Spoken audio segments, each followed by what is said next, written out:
Hey everyone, this is Brady from GamersGrove. So Will and Austin are busy this week and there won't be a podcast, but I still want to share some things that I found interesting this week in video game and news in general.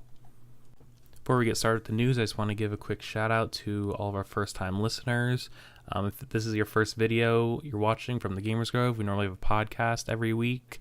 We're just taking a break this week. You could catch us next week, Wednesday, for our podcast. You could find us at our website, gamersgrove.net, our Twitter, GamersGrove, Facebook, GamersGrove Media, and I'll have a link to the Discord below where you could hang out with us and play some games.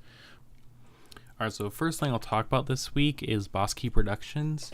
So if you don't know who they are, they made Lawbreakers, and if you don't know what Lawbreakers is, it's a arena or class-based shooter, and it failed really hard. They actually just announced that they're going to stop development of the game and just maintain it in its current state that it is.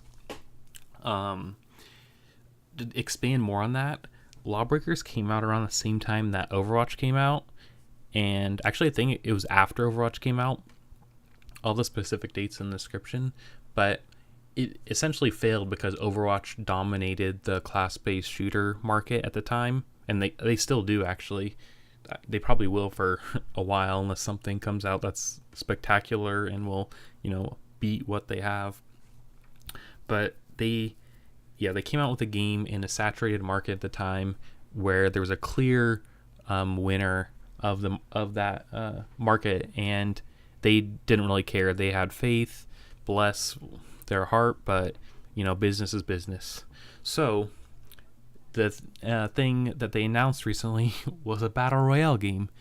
Now, I'm not going to go into depth about what the game is. They do some things to try and stand out, but honestly, does it really even matter at this point?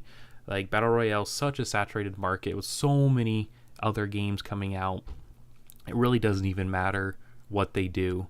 And this is literally the same mistake that they made before releasing a game in a saturated market. Now, to play the other side, this game is free to play, so it could be a place where people that are tired of Pubg can go to play, if they still want Battle Royale game, to play Battle Royale game instead of Fortnite.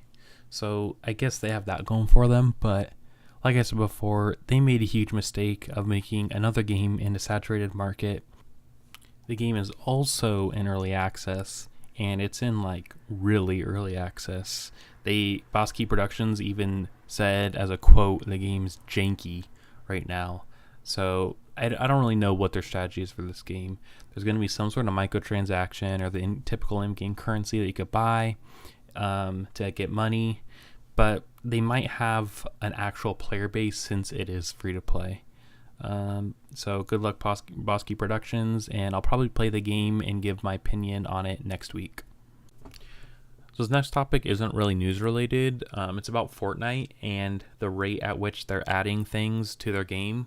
Will and I last week kind of went in depth about meta and balancing in Fortnite, which I'd like to talk about more, but I'll wait maybe till next week when I have someone to bounce some ideas off of. But Fortnite is adding items and guns and things into the game at an extremely rapid pace. I think this week they just announced how they're adding a grenade that explodes into a fort. But I think that it's going to come back to bite them in the butt later when, they're having these extreme balancing problems because there's so many things to balance at once, and that makes things really hard to do. When they add something in, they should, wait maybe a week or two, get some opinions, the community's opinions, and then, maybe balance it, or if it's too OP, just take it out to balance it, or tweak some things. But they're not doing that at all.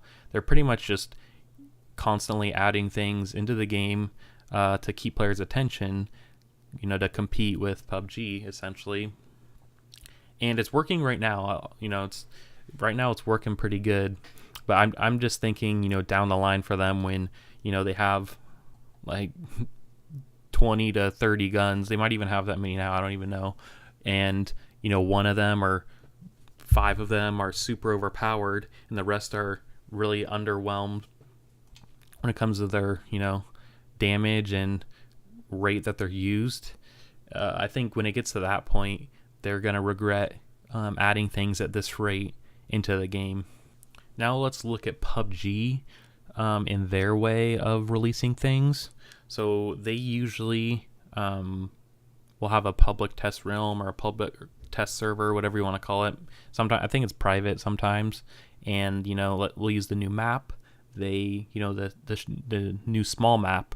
It's been on there for like a week or two or something of like that, and they get the community's feedback. They see what they could change, what they could add, or just get the community feedback on the map to see what they could change for it. And then it's still not out yet, but they'll probably take it off, make the changes, and then they might even release it back onto the test realm and not even have it public yet, and get more feedback from the community to see what they like or don't like about it, and then take it off, and then they could even add it back a third time. They probably won't, but then they might make it public, and then when it's public they get even more feedback because millions of players at that point are playing on it, and then they could make bigger balance changes or smaller ones at that point. So it's a little more thought out. I'm not defending or saying one way is better than the other. It just might be in the way that the company is ran in each on each side, with Epic Games and Bluehole or whatever Pubg's is.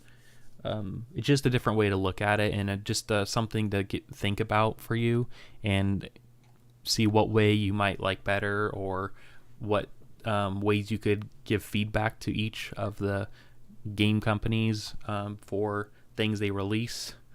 It's just me kind of rambling, but I just wanted to say something about the rate of what Fortnite releases things, just because I think down the line it might become a problem for them. To continue the ramble though, so Kotaku recently published an article saying something about like Pubg, how the community of Pubg are like snobs, or I think they call them like Pubg snobs, and how Fortnite's like innocent and isn't as elitist or whatever. Is the person that wrote that is they're obviously a Fortnite fan, and they either are bad at Pubg or don't like it. I'm probably considered a Pubg snob according to her. But I bring it up because I think another thing to consider for Fortnite is there's a lot more casuals playing it.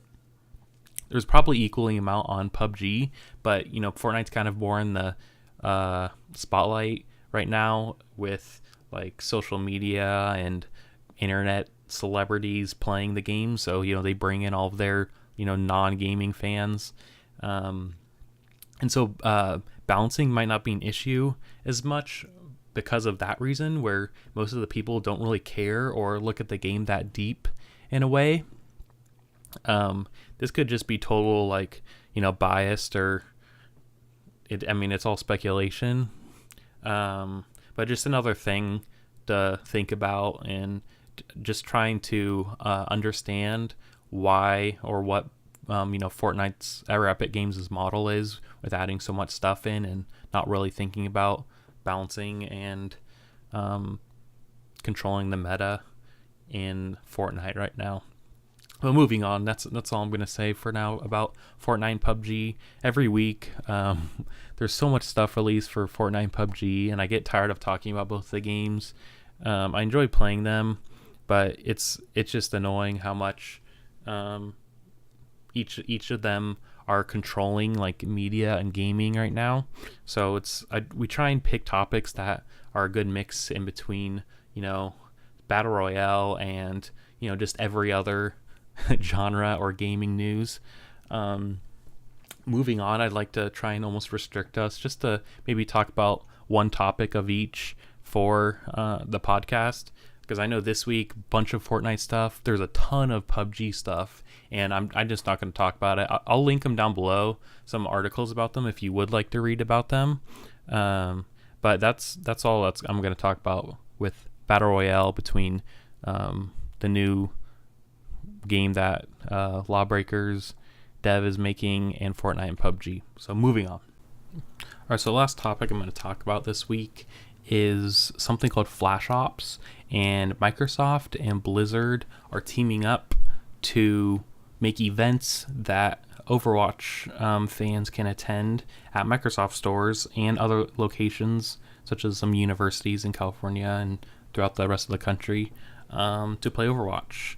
It's pretty much a series where you could play some arcade matches with friends or whoever else attends.